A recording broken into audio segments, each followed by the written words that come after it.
ಅವನು ಆಗಸದೂರಿನ ಚಕ್ರಾಧಿಪತಿ. ಅವನೊಡಲು ಕೇಸರಿಯ ಜ್ವಾಲಾಮುಖಿ. ಅವನ ರಕ್ಷಣೆಗೆ ನಿಂತವರು ಎಂಟೆದೆಯ ಬಂಟರು.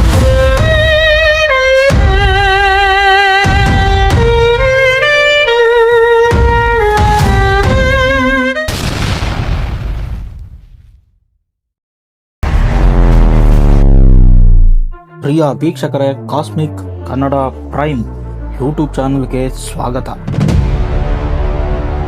ನಾವೆಲ್ಲ ನಮ್ಮ ಜೀವನದಲ್ಲಿ ಸಾಕಷ್ಟು ಕಷ್ಟ ನಷ್ಟಗಳನ್ನು ನೋಡಿರ್ತೀವಿ, ಸಾಕಷ್ಟು ನೋವು ನಲಿವುಗಳು ಏರುಪೇರುಗಳನ್ನು ಕಂಡಿರ್ತೀವಿ.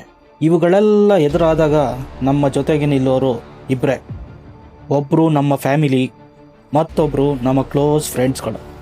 ಇವತ್ತಿನ ವಿಡಿಯೋ ಅಂಥದ್ದೇ ಒಂದು ಫ್ಯಾಮಿಲಿಯ ಬಗ್ಗೆ, ಒಬ್ಬರಿಗೊಬ್ಬರು ಬೆನ್ನೆಲುಬಾಗಿ ನಿಂತಿರುವಂತಹ ಫ್ಯಾಮಿಲಿಯ ಬಗ್ಗೆ, ಅಂತಹ ಒಂದು ವಂಶದ ಬಗ್ಗೆ.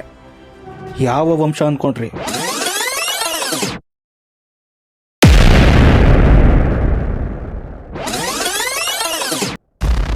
ಅವನು ಆಗಸದೂರಿನ ಚಕ್ರಾಧಿಪತಿ.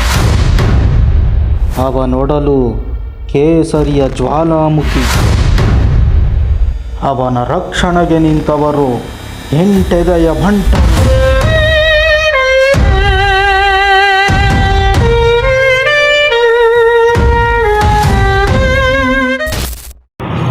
ವೀಕ್ಷಕರೇ, ಕೊನೆಯ ವಿಡಿಯೋದಲ್ಲಿ ಸೂರ್ಯನ ಜನ್ಮ ರಹಸ್ಯದ ಬಗ್ಗೆ ತಿಳ್ಕೊಂಡ್ವಿ. ಈ ವಿಡಿಯೋದಲ್ಲಿ ಕಂಪ್ಲೀಟ್ ನಮ್ಮ ಸೋಲಾರ್ ಸಿಸ್ಟಮ್ ಬಗ್ಗೆ ತಿಳಿಯೋಣ. ನಮ್ಮ ಸೋಲಾರ್ ಸಿಸ್ಟಮ್ ಒಟ್ಟು 8 ಗ್ರಹಗಳನ್ನು ಹೊಂದಿದೆ. ಆಕಾಶದಲ್ಲಿ ಹೊತ್ತಿ ಉರಿಯುವ ಬೆಂಕಿ ಅಂದರೆ ಅದು ಸೂರ್ಯ. ಇವನ ಹತ್ತಿರದಲ್ಲಿ ಬಾಳಲು ಧೈರ್ಯ ಮಾಡಿದವರು 4 ಜನ ಕಲ್ಲಿನ ಯೋಧರು ಅಂತ ಹೇಳ್ಬೋದು. ಪ್ರಥಮ ಹಾಗೂ ಬಹಳ ಹತ್ತಿರದಲ್ಲಿ ಬುಧ, ನಂತರ ಶುಕ್ರ, ತದನಂತರ ಭೂಮಿ ಹಾಗೂ ಮಂಗಳ. ಇವರೆಲ್ಲ ಬಂಡ ಕಟ್ಟಿ ಕಲ್ಲಿನಂಥ ಗ್ರಹಗಳು. ಇದರಾಚೆಗೆ ಉಳಿದವರ ಕಥೆಯೇ ಬೇರೆ. ನಂತರದಲ್ಲಿ ಬರೋರು ಅನಿಲ ದೈತ್ಯರು, ಗುರು ಹಾಗೂ ಶನಿ. ಬರೀ ಗ್ಯಾಸ್ಗಳಿಂದಲೇ ತುಂಬಿದ್ದಾರೆ ಎನ್ನಬಹುದು. ಇವರುಗಳಾಚೆಗೆ ಹಿಮದ ಕರಡಿಯಿಂದ ತಲೆ ಎತ್ತಿದ ಶೀತದ ರಾಜರು ಯುರೇನಸ್ ಹಾಗೂ ನೆಪ್ಚೂನ್. ಬರೀ ಐಸ್ ಗೆಡ್ಡೆಗಳಿಂದಲೇ ತುಂಬಿದ್ದಾರೆ ಅಂತ ಹೇಳ್ಬೋದು. ನಮ್ಮ ಬಾಲ್ಯದಲ್ಲಿ ಸೋಲಾರ್ ಸಿಸ್ಟಮ್ 9 ಗ್ರಹಗಳನ್ನು ಹೊಂದಿದೆ ಅಂತ ಓದಿದ್ವಿ. ಆ 9ನೇ ಗ್ರಹವೇ ಪ್ಲೂಟೋ. ಆದರೆ 2006ರಲ್ಲಿ IAUನ ವಿಜ್ಞಾನಿಗಳು ಪ್ಲೂಟೋವಿಗೆ ಎಲ್ಲ ಗ್ರಹ ಲಕ್ಷಣಗಳು ಇಲ್ಲವೆಂದು ಗ್ರಹಗಳ ಪಟ್ಟಿಯಿಂದ ಕೈಬಿಡಲಾಗಿದೆ. ಇನ್ನು ಮೊದಲನೇ ಗ್ರಹವಾದ ಬುಧ ಅಂದರೆ ಮರ್ಕ್ಯುರಿಯ ಬಗ್ಗೆ ತಿಳಿಯಬೇಕಂದ್ರೆ ಇವನಿಗೆ ಮೀಟರ್ ಸ್ವಲ್ಪ ಜಾಸ್ತಿನೇ ಅಂತ ಹೇಳ್ಬೋದು. ಯಾಕಂದರೆ ಇವನು ಸೂರ್ಯನಿಂದ ಕೇವಲ 58 ಮಿಲಿಯನ್ ಕಿಲೋಮೀಟರ್ ದೂರದಲ್ಲೇ ಇರೋದು. ಸೂರ್ಯನಿಗೆ ಬಹಳ ಹತ್ತಿರದ ಗ್ರಹ ಅಂದರೆ ಅದು ಇವನೇ. ಉರಿತಿರೋ ಗ್ಯಾಸ್ ಸ್ಟವ್ ಮೇಲೆ ಕೂತಿರೋ ಆಸಾಮಿ ಅಂತಲೇ ಹೇಳ್ಬೋದು. ಇಲ್ಲಿನ ಒಂದು ದಿನ ಭೂಮಿಯ 176 ದಿನಗಳಿಗೆ ಸಮ. 88 ದಿನಗಳಷ್ಟು ಹಗಲು, ಇನ್ನು 88 ದಿನಗಳಷ್ಟು ರಾತ್ರಿ. ಆದರೆ ಇನ್ನೊಂದು ವಿಶೇಷ ಏನಂದರೆ ಒಂದು ವರ್ಷಕ್ಕೂ ಕೂಡ ಕೇವಲ 88 ದಿನಗಳೇ ಸಾಕು. ಹೌದು, ಇವನು ತನ್ನ ಸುತ್ತ ಒಂದು ಬಾರಿ ಸುತ್ತೋದಕ್ಕೆ ಭೂಮಿಯ 176 ದಿನಗಳಷ್ಟು ಸಮಯವೇ ಬೇಕು. ಆದರೆ ಸೂರ್ಯನ ಸುತ್ತ ಒಂದು ಬಾರಿ ಸುತ್ತೋದಕ್ಕೆ ಕೇವಲ 88 ದಿನಗಳಷ್ಟೇ ಸಮಯ ಸಾಕು. ಇಲ್ಲಿನ ವಾತಾವರಣಗಳ ಬಗ್ಗೆ ಕೇಳಲೇಬೇಡಿ. ಇಲ್ಲಿ ಯಾವ ಪ್ರಾಣಿ ಕೂಡ ಬದುಕೋದಕ್ಕೆ ಅನುಕೂಲವೇ ಇಲ್ಲ. ಜಸ್ಟ್ ಒಂದು ಬಂಡೆಯಂತೆ ತಿರುಗ್ತಾ ಇರೋ ಗ್ರಹ ಅನ್ಬೋದು. ಇಲ್ಲಿನ ಟೆಂಪರೇಚರು 430 ಡಿಗ್ರಿ ಸೆಲ್ಸಿಯಸ್.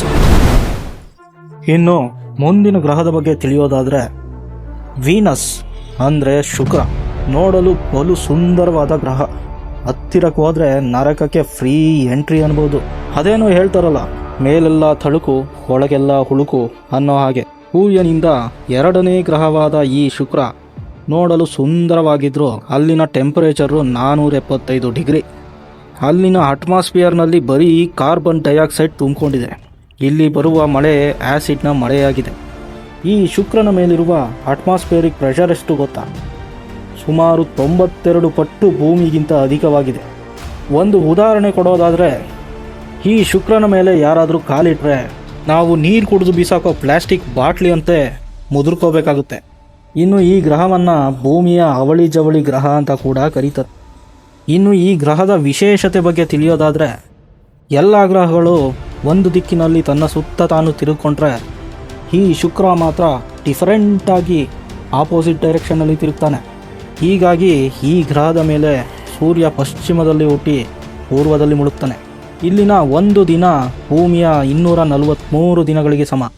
ಇಲ್ಲಿನ ಒಂದು ವರ್ಷ ಭೂಮಿಯ 224 ದಿನಗಳಿಗೆ ಸಮ. ಬುಧ ಗ್ರಹದಂತೆ ಇಲ್ಲೂ ಕೂಡ ಒಂದು ದಿನ ಮುಗಿಯೋದ್ರೊಳಗಡೆ ಒಂದು ವರ್ಷ ಮುಗಿದೋಗಿರುತ್ತೆ. ಸರಿ, ಬನ್ನಿ ಮುಂದಿನ ಗ್ರಹದ ಬಗ್ಗೆ ನೋಡೋಣ. ಇನ್ನು ಸೂರ್ಯನಿಂದ 3ನೇ ಗ್ರಹ ಅಂದರೆ ಅದು ನಮ್ಮ ಭೂಮಿ. ನಮ್ಮ ಭೂಮಿಯ ಹುಟ್ಟು ಹಾಗೂ ಇಲ್ಲಿನ ಇತಿಹಾಸಗಳ ಬಗ್ಗೆ ಮುಂದಿನ ವಿಡಿಯೋಗಳಲ್ಲಿ ಚರ್ಚೆ ಮಾಡೋಣ. ಸದ್ಯಕ್ಕೆ ಇಲ್ಲಿನ ಒಂದು ದಿನದ ಸಮಯ, ಒಂದು ವರ್ಷದ ಸಮಯ, ಇಲ್ಲಿನ ಟೆಂಪರೇಚರ್ ಇವೆಲ್ಲದರ ಬಗ್ಗೆ ನಿಮಗೆ ಎಲ್ಲ ಗೊತ್ತಿರೋದೇ ಆಗಿದೆ. ಇನ್ನು ಮುಂದಿನ ಗ್ರಹದ ಬಗ್ಗೆ ತಿಳಿಯೋದಾದರೆ, ಮುಂದಿನ ಗ್ರಹ ಮಾರ್ಸ್, ಅಂದರೆ ಕನ್ನಡದಲ್ಲಿ ಮಂಗಳ ಅಂತ ಕರೀತೀವಿ. ವಿಜ್ಞಾನಿಗಳ ಪ್ರಕಾರ ಇದು ಕೇವಲ ಕೆಂಪು ಗ್ರಹ ಅಲ್ಲ, ಇದು ಭವಿಷ್ಯದ ಭೂಮಿ ಎಂದು ನೋಡಲಾಗ್ತಿದೆ. ಮನುಷ್ಯ ಬದುಕಬಲ್ಲ ಒಂದಷ್ಟು ಅವಕಾಶಗಳಿರೋ ಗ್ರಹ ಅಂದರೆ ಅದು ಮಂಗಳನೇ ಅನ್ಬೋದು. ಸೂರ್ಯನಿಂದ 4ನೇ ಗ್ರಹವಾದ ಈ ಮಂಗಳ ಸೂರ್ಯನಿಂದ ಸುಮಾರು 227 ಮಿಲಿಯನ್ ಕಿಲೋಮೀಟರ್ಗಳ ದೂರದಲ್ಲಿ ಇವನಿದ್ದಾನೆ. ಇಲ್ಲಿನ ಒಂದು ದಿನ ಭೂಮಿಯ 24 ಗಂಟೆ 37 ನಿಮಿಷಗಳಿಗೆ ಸಮ. ಭೂಮಿಗೆ ಅತಿ ಹತ್ತಿರದ ಸಮಯವನ್ನು ಹೊಂದಿರುವ ಗ್ರಹ ಅಂತ ಹೇಳ್ಬೋದು. ಇನ್ನು ಇಲ್ಲಿನ ಒಂದು ವರ್ಷವನ್ನು ನೋಡೋದಾದರೆ ಭೂಮಿಯ 687 ದಿನಗಳಿಗೆ ಸಮವಾಗಿದೆ. ಇನ್ನು ಇಲ್ಲಿನ ಅಟ್ಮಾಸ್ಫಿಯರ್ನಲ್ಲಿ ಅತಿ ಹೆಚ್ಚು ಕಾರ್ಬನ್ ಡೈಆಕ್ಸೈಡ್ ತುಂಬಿದೆ ಎನ್ಬೋದು. ಇಲ್ಲಿನ ಟೆಂಪರೇಚರ್ ಬೆಳಗಿನ ಸಮಯದಲ್ಲಿ 30 ಡಿಗ್ರಿ ಸೆಲ್ಸಿಯಸ್ನಲ್ಲಿದ್ದರೆ ರಾತ್ರಿ ಆಗುತ್ತಲೇ -140 ಡಿಗ್ರಿ ಸೆಲ್ಸಿಯಸ್ಗೆ ತಲುಪಿರುತ್ತೆ. ಇನ್ನು ಮಂಗಳನ ಮೇಲೆ ಇನ್ನೊಂದು ಸಮಯದಲ್ಲಿ ನದಿಗಳೂ ಕೂಡ ಹರಿದಿರುವ ಗುರುತುಗಳು ಪತ್ತೆಯಾಗಿದೆ. ವೀಕ್ಷಕರೇ, ಮಾರ್ಸ್ನ ಕುರಿತಾಗಿ ಒಂದಷ್ಟು ಸಿನಿಮಾಗಳು ಕೂಡ ಬಂದಿವೆ. ಅದರಲ್ಲಿ 2015ರಲ್ಲಿ ಬಂದಂತಹ ದಿ ಮಾರ್ಷಿಯನ್ ಎಂಬ ಸರ್ವೈವಲ್ ಥ್ರಿಲ್ಲರ್ ಸಿನಿಮಾ ಒಂದು ಬಹಳ ಅದ್ಭುತವಾಗಿ ಮೂಡಿಬಂದಿದೆ. ಇನ್ನೂ ಈ ಸಿನಿಮಾವನ್ನು ನೋಡದೇ ಇದ್ದಲ್ಲಿ ಒಂದಷ್ಟು ಬಿಡುವನ್ನು ಮಾಡಿಕೊಂಡು ಒಮ್ಮೆ ನೋಡಿ ಬನ್ನಿ. ಇನ್ನು ಮುಂದಿನ ಗ್ರಹ ಅಂದರೆ ಅದು ಜುಪಿಟರ್, ಅಂದರೆ ಕನ್ನಡದಲ್ಲಿ ಗುರು ಅಂತ ಕರಿತೀವಿ. ಈ ಜುಪಿಟರ್ ಸೋಲಾರ್ ಸಿಸ್ಟಮ್ನ ಅತಿ ದೊಡ್ಡ ಗ್ರಹ ಅಂತ ಹೇಳ್ಬೋದು. ಅದೆಷ್ಟರ ಮಟ್ಟಿಗೆ ಅಂದರೆ ಸೋಲಾರ್ ಸಿಸ್ಟಮ್ನ ಎಲ್ಲ ಗ್ರಹಗಳನ್ನು ಒಟ್ಟಿಗೂಡಿಸಿದ್ರು ಇವನಷ್ಟು ದೈತ್ಯನಾಗೋದಿಲ್ಲ.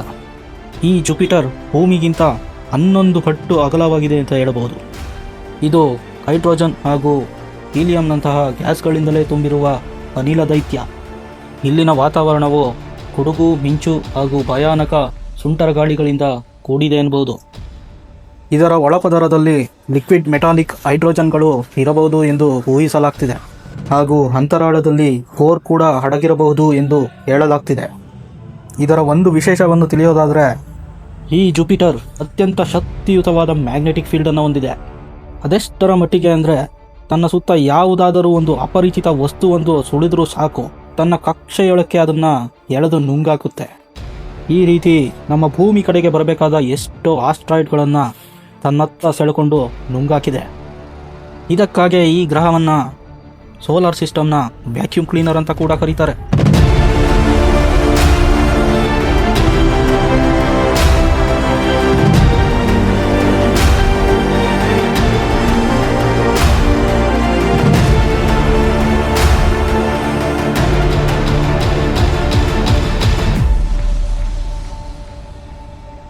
ನಮ್ಮ ಭೂಮಿಗೆ ಚಂದ್ರ ಉಪಗ್ರಹ, ಹಾಗೆ ಈ ಜುಪಿಟರ್ಗೆ 95 ವಿವಿಧ ಉಪಗ್ರಹಗಳಿವೆ. ಈ ಜುಪಿಟರ್ನಲ್ಲಿ ಒಂದು ದಿನ ಕೇವಲ 10 ಗಂಟೆಗಳಲ್ಲಿ ಮುಗಿಯುತ್ತೆ. ಆದರೆ ಒಂದು ವರ್ಷಕ್ಕೆ 4300 ದಿನಗಳಷ್ಟು ಸಮಯವನ್ನು ತಗೊಳ್ಳುತ್ತೆ.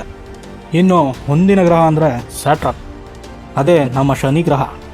ನೋಡಲು ಅತ್ಯಂತ ಸುಂದರವಾಗಿ ಕಾಣೋ ಗ್ರಹ ಇದು. ಅತ್ಯಂತ ಲಘುವಾದ ಗ್ರಹ ಕೂಡ ಹೌದು, ಹಾಗೂ ಜುಪಿಟರ್ನ ನಂತರ ಅತಿ ದೊಡ್ಡ ಗ್ರಹ ಅಂತ ಹೇಳ್ಬೋದು. ಈ ಶನಿ ಗ್ರಹವು ತನ್ನ ಸುತ್ತ ಅದ್ಭುತವಾದ ಉಂಗುರ ಆಕಾರದ ರಿಂಗ್ಸ್ಗಳನ್ನು ಹೊಂದಿದೆ. ಆ ರಿಂಗ್ಸ್ಗಳು ಮುಖ್ಯವಾಗಿ ಮಂಜುಗೆಡ್ಡೆ ಮತ್ತು ಧೂಳಿನ ಕಣಗಳಿಂದ ರೂಪುಗೊಂಡಿವೆ. ಈ ರಿಂಗ್ಸ್ಗಳು ಸಾವಿರಾರು ಕಿಲೋಮೀಟರ್ ವ್ಯಾಪಿಸಿಕೊಂಡಿವೆ. ಈ ಶನಿ ಗ್ರಹ ಕೂಡ ಹೈಡ್ರೋಜನ್ ಹಾಗೂ ಹೀಲಿಯಂನಿಂದ ತುಂಬಿದೆ. ಇದು ಭೂಮಿಗಿಂತ 9 ಪಟ್ಟು ದೊಡ್ಡದಾಗಿದ್ದರೂ ಅದರ ಸಾಂದ್ರತೆಯು ನೀರಿಗಿಂತ ಕಡಿಮೆಯಾಗಿದೆ. ಅಂದರೆ ಶನಿಗ್ರಹ ಇಡಿಸುವಂತಹ ದೊಡ್ಡದಾದ ಸಮುದ್ರವೊಂದರಲ್ಲಿ ಶನಿಗ್ರಹವನ್ನು ಹಾಕಿದರೂ ಕೂಡ ಅದು ಮುಳುಗದೆ ತೇಲುತ್ತದೆ. ಈ ಶನಿಗ್ರಹವು 82ಕ್ಕೂ ಹೆಚ್ಚು ಚಂದ್ರನಂಥ ಉಪಗ್ರಹಗಳನ್ನು ಹೊಂದಿದೆ. ಇನ್ನು ಸೂರ್ಯನಿಂದ 7ನೇ ಗ್ರಹ ಅಂದರೆ ಅದು ಯುರೇನಸ್. ವಿಜ್ಞಾನಿಗಳು ಇದನ್ನು ಐಸ್ ದೈತ್ಯ ಎಂದು ಕರೆಯುತ್ತಾರೆ. ಮಂಜುಗೆಡ್ಡೆಗಳಿಂದ ತುಂಬಿರುವ ಗ್ರಹ ಎನ್ನಬಹುದು. ಈ ಗ್ರಹವು ನೀರು, ಅಮೋನಿಯಾ, ಮೀಥೇನ್ಗಳಿಂದ ಕೂಡಿದ್ದು. ಇದರ ವಾತಾವರಣವು ಮುಖ್ಯವಾಗಿ ಹೈಡ್ರೋಜನ್ ಹಾಗೂ ಹೀಲಿಯಂನಿಂದ ಕೂಡಿದೆ ಹಾಗೂ ಒಂದಷ್ಟು ಪ್ರಮಾಣದ ಮೀಥೇನನ್ನು ಹೊಂದಿದೆ. ಈ ಮೀಥೇನ್ಗಳು ಕೆಂಪು ಬಣ್ಣವನ್ನು ಹೀರಿಕೊಂಡು ಯುರೇನಸ್ಗೆ ವೈಶಿಷ್ಟ್ಯವಾದ ನೀಲಿ ಮತ್ತು ಹಸಿರು ಬಣ್ಣವನ್ನು ನೀಡುತ್ತೆ. ಈ ಯುರೇನಸ್ನ ಅತ್ಯಂತ ವಿಶಿಷ್ಟವಾದ ಲಕ್ಷಣವೆಂದರೆ ಅದು 98 ಡಿಗ್ರಿಗಳು ಬೆಂಡಾಗಿ ಸೂರ್ಯನನ್ನು ಸುತ್ತುತ್ತೆ. ಈ ಓರೆಗೆ ಹಿಂದಿನ ಯಾವುದೋ ಒಂದು ಘರ್ಷಣೆ ಕಾರಣ ಎಂದು ನಂಬಲಾಗಿದೆ. ಹಾಗೂ ಯುರೇನಸ್ ಕೂಡ ರಿಂಗ್ಸ್ಗಳನ್ನು ಹೊಂದಿದೆ ಮತ್ತು 28 ಚಂದ್ರನ ರೀತಿ ಉಪಗ್ರಹಗಳನ್ನು ಹೊಂದಿದೆ. ಮುಂದಿನ ಹಾಗೂ ಸೂರ್ಯನಿಂದ 8ನೇ ಗ್ರಹ ಅಂದರೆ ಅದು ನೆಪ್ಚೂನ್. ಇದು ಸೂರ್ಯನಿಂದ ಅತ್ಯಂತ ದೂರ ಹಾಗೂ ಕೊನೆಯ ಗ್ರಹ ಇದಾಗಿದೆ. ಯುರೇನಸ್ನಂತೆಯೇ ನೆಪ್ಚೂನನ್ನು ಐಸ್ ದೈತ್ಯ ಎಂದು ಕರೆಯಲಾಗುತ್ತೆ. ಇದರ ಒಳಭಾಗ ಕೂಡ ನೀರು ಹಾಗೂ ಐಸ್ ಹಾಗೂ ಮೀಥೇನ್ ಮತ್ತು ಅಮೋನಿಯಾದಂತಹ ಎಷ್ಟೋ ದಟ್ಟವಾದ ಸೂಪ್ನಿಂದ ಕೂಡಿದೆ. ನೆಪ್ಚೂನ್ನ ವಾತಾವರಣದಲ್ಲಿ ಸೋಲಾರ್ ಸಿಸ್ಟಮ್ನಲ್ಲಿ ಕಂಡುಬರುವ ಅತಿ ವೇಗದ ಗಾಳಿಗಳು ಇಲ್ಲಿ ಬೀಸುತ್ತವೆ. ಅವುಗಳನ್ನು ಸೂಪರ್ ಸೋನಿಕ್ ಥಂಡರ್ ಅಂತ ಕೂಡ ಕರೀತಾರೆ. ಈ ಗಾಳಿಗಳ ವೇಗ ಗಂಟೆಗೆ 2100 ಕಿಲೋಮೀಟರ್ ವೇಗದಲ್ಲಿ ಬೀಸುತ್ತವಂತೆ. ಇದಿಷ್ಟು ನಮ್ಮ ಸೋಲಾರ್ ಸಿಸ್ಟಮ್ನ ವೈಶಿಷ್ಟ್ಯತೆಗಳು ಅನ್ಬೋದು.